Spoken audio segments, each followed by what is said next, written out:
Bonjour à tous. Donc, vous avez du mal à prendre des décisions. Vous avez une fâcheuse tendance à la procrastination.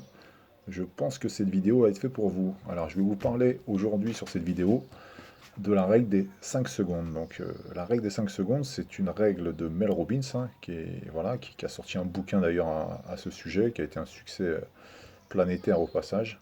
Et Mel Robbins était une très grande entrepreneuse, euh, voilà, qui a eu des soucis d'ailleurs sur ses sociétés, qui a eu des problèmes personnels et qui a eu des problèmes aussi sentimentaux. Donc ça a été pour elle la descente aux enfers et il a fallu qu'elle remonte cette pente. Donc elle a trouvé la règle des 5 secondes, qui est un outil formidable, moi qui m'a vraiment accompagné dans le quotidien et pour la réalisation de quelques tâches que j'avais tendance à procrastiner. Donc la procrastination, c'est le fait de remettre à des dates ultérieures, au lendemain, sans cesse, tout ce qu'on avait prévu de faire, en se disant, ouais, j'ai ça. Alors on peut être pris de flemme, on peut être pris de pensées parasites. Rappelez-vous, on en parlait semaine dernière, il y a 60 000 pensées en moyenne par jour, dont, tenez-vous bien, 12 000 pensées positives seulement et 48 000 pensées négatives pour une personne lambda.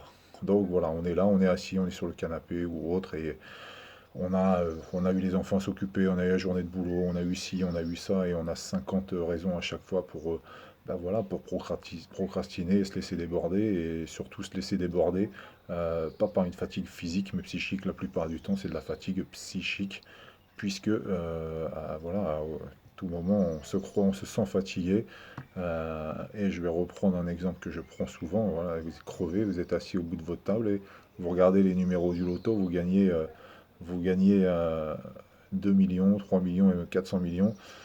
Je peux vous certifier qu'à ce moment-là, vous aurez plus de fatigue. Vous avez beau être à plat physiquement, ben, vous allez sauter de joie et cette fatigue va passer. Donc voilà, juste pour petite métaphore là, pour bien vous faire comprendre que bien souvent c'est de la fatigue psychique, même si vous la ressentez physiquement. Vous la ressentez physiquement, puisque évidemment, comme dans votre tête, vous n'êtes pas au top, ça va se retransférer sur le corps par rapport peut-être à votre physiologie, mais bon, ça on en parlera euh, sur d'autres tutos. Alors, ce que je voudrais dire sur cette règle des 5 secondes, c'est qu'on va venir justement faire cette interruption de schéma, comme on fait souvent aussi beaucoup en PNL, cette interruption de schéma et de, voilà, casser un petit peu tout ce qui est en train de vous parasiter. Et sur un décompte de 5 jusqu'à 1, on va voir comment passer à l'action de façon immédiate.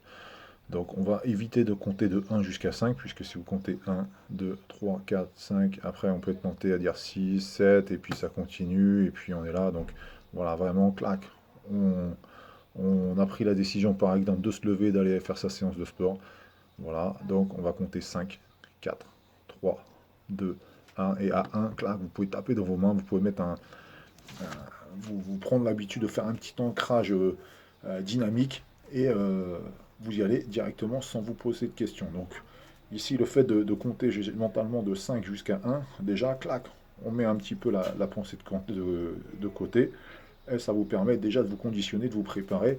Donc ça a l'air comme ça un peu simpliste, mais mettez-le en pratique et vous verrez que c'est quelque chose d'assez puissant et d'assez efficace.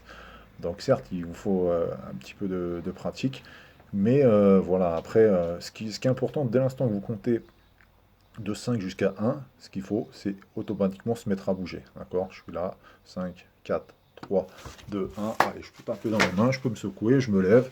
Alors, je ne dis pas que vous allez y aller tout de suite avec conviction, motivation et tout ce que vous voudrez, mais déjà, vous allez le faire et vous allez vous habituer, puisque ben, en fait, tout est une question d'habitude, et souvent hein, en coaching, on sait qu'il vous faut 12 jours. Certains disent 21, beaucoup disent 12, mais j'ai plus tendance à penser qu'en 12 jours, on peut se reprogrammer, on peut reprogrammer sa motivation, et voilà, sa motivation et son envie, quoi, et tout ce qui va à côté. Donc n'hésitez pas à vous secouer un peu après ce décompte de 5 jusqu'à 1. Voilà.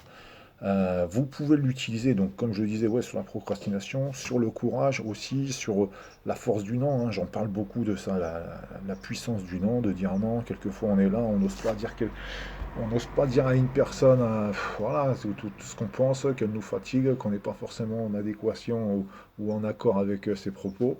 Et voilà, on est là, on écoute, j'aimerais lui dire, j'aurais pas lui dire. Et puis là, c'est pareil, c'est reparti. Le langage interne qui mouline et qui mouline et qui mouline. Et plus il mouline et plus on se remet en doute, plus on se remet en doute, plus on insupporte cette